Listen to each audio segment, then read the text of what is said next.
When her father died at home, a back room became the funeral parlor.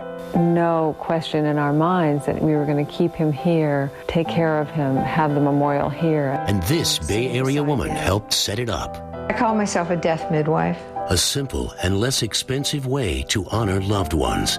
My father looked regal in his death. Do-it-yourself funerals, tonight at 11 on CBS5.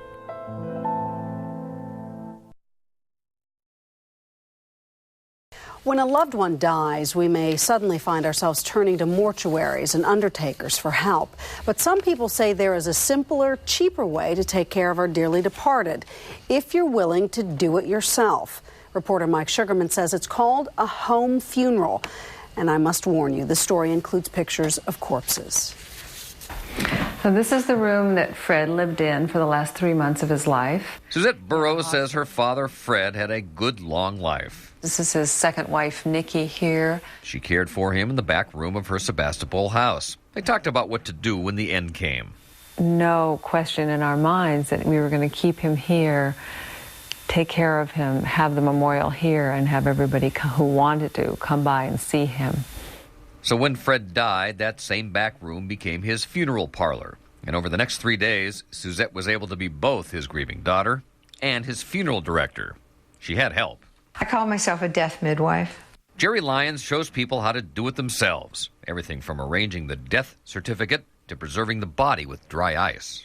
They don't have to embalm. They don't have to buy an expensive casket.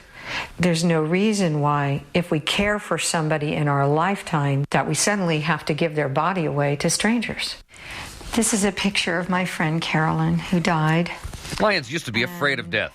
But 12 years ago, her friend died suddenly and left instructions. She wanted close friends to dispose of her body.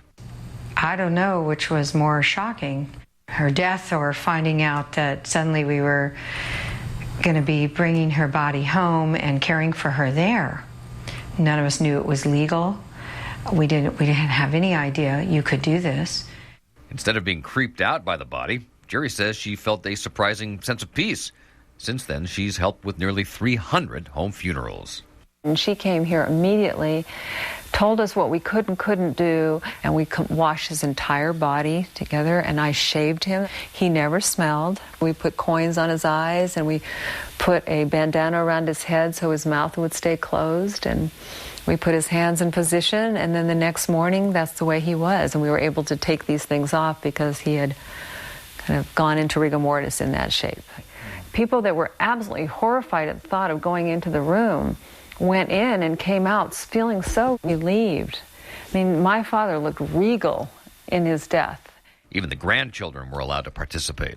They knew he was dead, and they just walked in, and they weren't taught fear. And I think we're so fearful of death because we want to avoid it as much as possible. And if you think being a death midwife is a sad business... People ask me all the time, isn't that a depressing job that you do? Actually, I find it so rewarding. Jerry Lyons says she no longer fears death and is gratified to share her sense of peace with grieving families. They also save thousands of dollars. More pictures of him. But for Suzette, it wasn't about the money.